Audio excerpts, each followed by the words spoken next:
आखिरकार आइसल जो है वो कमाल के दिल में बेहद बदगुमानियाँ पैदा कर देती है इर्सा के बारे में। लेकिन इर्सा जो है बिल्कुल सच बोल रही है, उसके दिल में ऐसा कोई भी मैल नहीं है। क्योंकि अगर वो चाहती तो वो जमशेद से शादी तो कर ही सकती थी। ये बात तो उसके लिए बिल्कुल मामूली थी। लेकिन उसने ऐसा नहीं किया है क्योंकि वो अपनी ज़िंदगी को बदलना चाहती थी। और वो सोचती थी कि उसकी जो ड्रीम लाइफ है वो ही उसकी रियल लाइफ बन जाए, तो ऐसा ही होता है।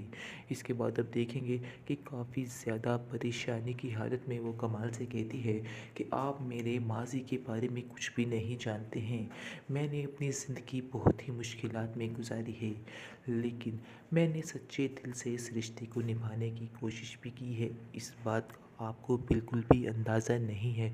जब आप इस बात को समझ जाएंगे तो फिर आपको अंदाज़ा होगा कि मैं आपसे जो कह रही हूँ वो बिल्कुल सच कह रही हूँ और मेरी किसी बात में कोई भी खोट नहीं है।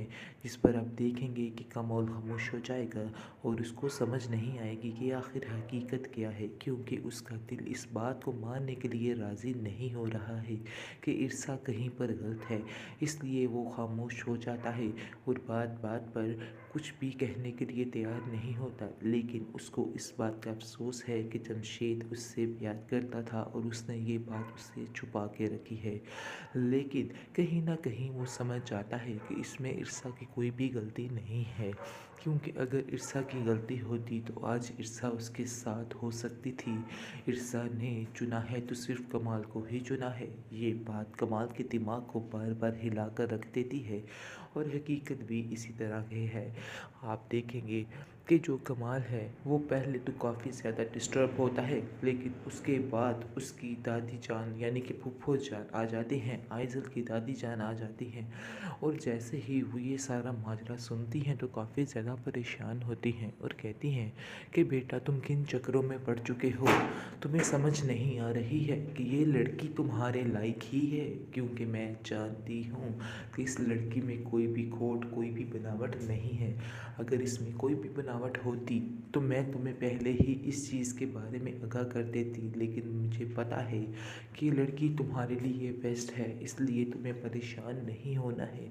और इस लड़की पर आंखें बंद करके इत्मीनान कर लो। अगर तुम मुझसे प्यार करते हो तो आगे से वो कहता है कि आप तो जानते हैं कि आप ही मेरा सारा कुछ हैं, इसलिए मैं आपकी बात पर यकीन करता हूँ। वो दिल ही दिल में सोचता है कि मैं इर्सा को एक और मौका दूंगा और उसको आजमाऊंगा, क्योंकि मेरी भी तो एक पास था।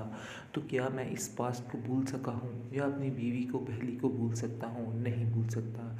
इसलिए मैं उम्मीद यही करूँगा कि इर्सा जो है वो सिर्फ़ और सिर्फ मेरी ही रहेगी और किसी का उसकी ज़िंदगी में कोई अमल दखल नहीं होगा।